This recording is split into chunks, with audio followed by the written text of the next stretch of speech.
You know, one of the first memories that I look back on with fondness is, we were practicing and Jordan had to go with us. And we were intense practicing. We were practicing almost all day, every day. And he worked cattle all day long. I mean, as a little tiny, just over 2 years old, he loved the cattle business. And one day we were going through Fort Worth and we saw the homeless people. And for some reason on that trip, they really caught Jordan's attention. He goes, "Who are those people?"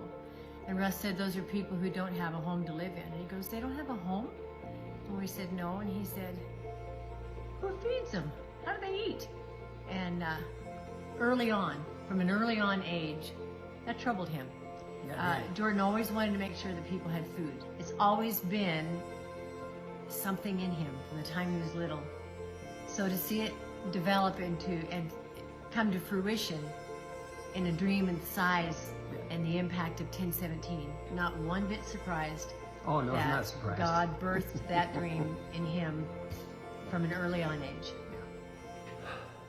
My name is Jordan Weaver. I'm the founder of the 1017 Project. I grew up in Fort Worth, Texas, and we moved to Central Oregon in 2012. The 1017 is a 501c3. It's a nonprofit. We put on team roping events, any kind of cattle related events, anything that we can do with horses and cattle. And then when we're done with that, we transition those cattle into local food banks, after school programs, anybody that's giving out protein to food insecure people. I was kind of struggling living in Oregon, moving up here from Texas. I didn't do it real good with the winters being closed.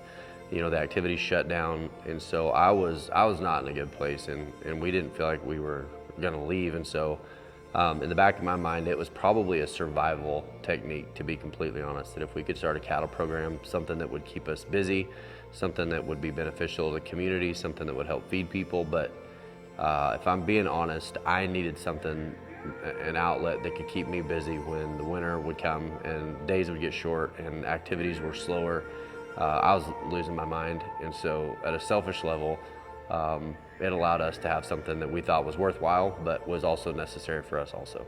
I think the idea of a mission statement, so to speak, of the 1017 Project is so big that we'll never get there. And that goal is probably to feed every food insecure person in the U.S. I mean, if you need food, that food should be readily available. I'm a big believer that when people have enough to eat, it's a springboard into other opportunities. And so I would love to think that someday we could participate in making sure that everybody who needs food has it. I remember when we kind of launched the idea, we were just sort of putting out feelers, and I had people laugh right at my face and go, "What are you doing? We're not doing that. That's a stupid idea. Why would that's never gonna work?"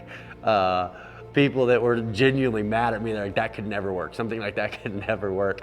I had one lady, she wrote a handwritten letter. It was very thoughtful of her, and she said that I was a communist and this is a terrible idea, and I was doing this for selfish purposes so that I could rope. And I'm like, I said it was so I could rope.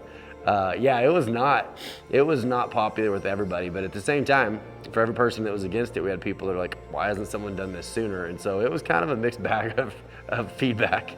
The heart of the 1017 Project is that we're all part of the same thing. I mean, we like to fragment society as us and them, and the reality is, there's a story in the Bible where people said, "But who is our brother? Who are we responsible for?" And Jesus said, like, you're all responsible for each other. What you do for the least of these, you've done for me. And the heart of the 1017 Project is that we're all functioning as one big part of the same thing. And so when we take care of, the people who need it, we're in turn taking care of ourselves also. Fast forward 7 years to 2021, we have donated over 1 million meals, 250,000 pounds of hamburger, and every year we have grown from the year before, pretty rapidly actually in the last several. And so it's gone so far beyond what we ever thought it would do, and I don't think it's slowing down anytime soon. What we're doing right now is absolutely scalable. We have people that look and go, "Well, why couldn't we do something like that?" And they can. And there are other programs that are starting a lot like ours that are feeding people in their communities, and they're using horse-related activities and events to help finance that. But it is scalable. It's something that we want to continue to do. We want to be active in new communities and new areas. We want to be where people are, and we want to feed people that need it.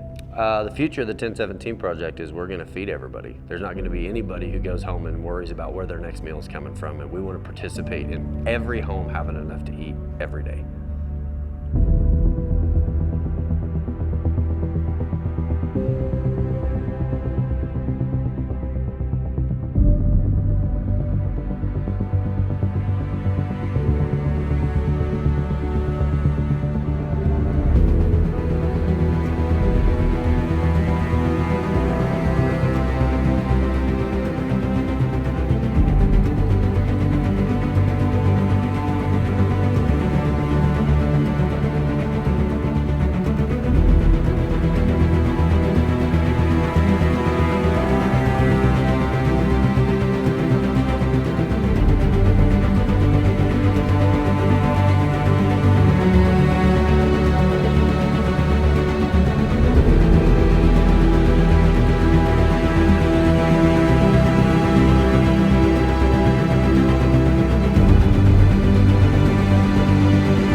Nobody in America should wonder where their next meal is coming from. We are going to feed everybody.